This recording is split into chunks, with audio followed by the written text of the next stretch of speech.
Кыргыз Республикасынын президентинин жарлыгы менен Кыргыз Республикасынын Жогорку Кеңешинин депутаттарын шайлоо 2021 жылдын 28 ноябрына дайындалган. Ошону менен бирге 2021 жылы 28 июлда Жогорку Кеңеш кабыл алган Кыргыз Республикасынын президентин жана Кыргыз Республикасынын Жогорку Кеңешинин депутаттарын шайлоо жөнүндө Кыргыз Республикасынын конституциялык мыйзамына өзгөртүүлөрдү киргизүү тууралуу Кыргыз Республикасынын конституциялык мыйзамы 26 августта күчүнө кирди. Аны менен депутаттарды аралаш тутум, мажоритардык пропорционалдык тутум боюнча шайлоонун жаңы тартиби аныкталды. Андыктан шайлоочулар үчүн атайын даярдалган видео сабактарда Жогорку Кеңешинин депутаттарын шайлоону даярдоо жана өткөрүү боюнча негизги уюштуруу практикалык иш-чаралары боюнча маалымат берилет.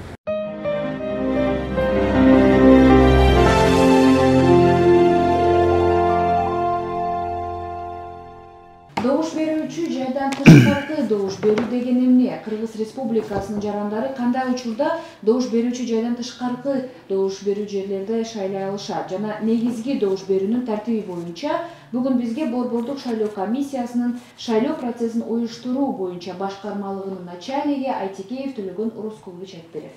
Төлөгөн Орозкулович, негизи добуш берүүчү жайдан тышкары добуш берүү тууралуу айтып берсеңиз, бул эмне деген?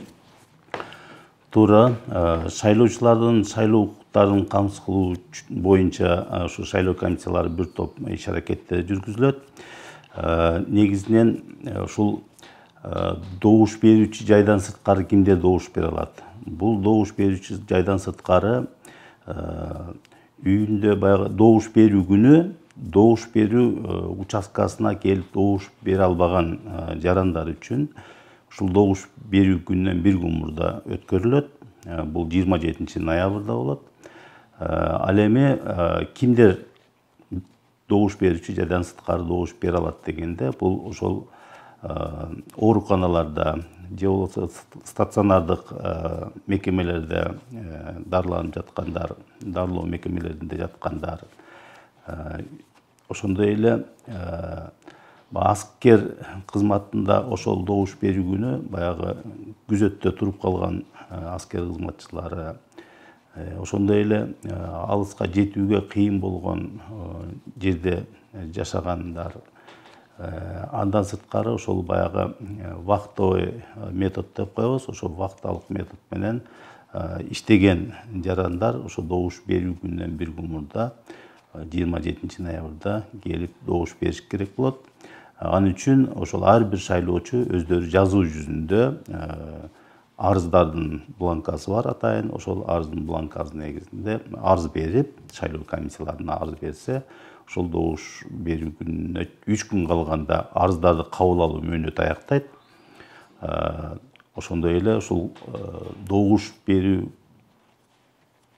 жайдан сырткары добуш бере турган шайлоочулардын реестри ошол участкалык шайлоо комиссиялары тарабынан түзүлүп, ошол шайлоо участкасынын сыртында илиниш керек. Бул мөөнөт ошол добуш берүү күнүнө чейин 3 күн калганда болуш керек да. Ошодо негизи добуш берүүчү жайдан тышкары добуштун тартиби кандай болот? Добуш берүүчү жайдан сырткары добуш берүүнү уюштуруу бул участкалык шайлоо комиссияларына жүктөлөт. Участкалык шайлоо комиссиялары ошо добуш берүүчү жайдан сырткары добуш берүүнү уюштуруу үчүн добуш берүү күнүнө 2 күн калганда өздөрүнүн жыйынын өткөрүп, баягы добуш берүүчү жайдан сырткары добуш берүүнү ошол участкалык шайлоо комиссиясынын кайсы мүчөсү жүргүзөт, ошол боюнча чучугулак өткөрүшөт. Ошол чучугулактын негизинде добуш берүүчү жайдан сырткары добуш берүү уюштурулат. Ошол чучугулак өткөрүп атканда дагы андан кийин ошол добуш берүү күнү дагы сөзсүз ошол талапкерлердин, саясий партиялардын жана коомдук байкоочулардын катышуусу менен жүргүзүлүш керек. Добуш берүү күнүнө бир күн калганда ошол талапкерлердин, саясий партиялардын жана коомдук байкоочулар барып кандай жүргүзүлүп аткандыгына байкоо жүргүзсө болот.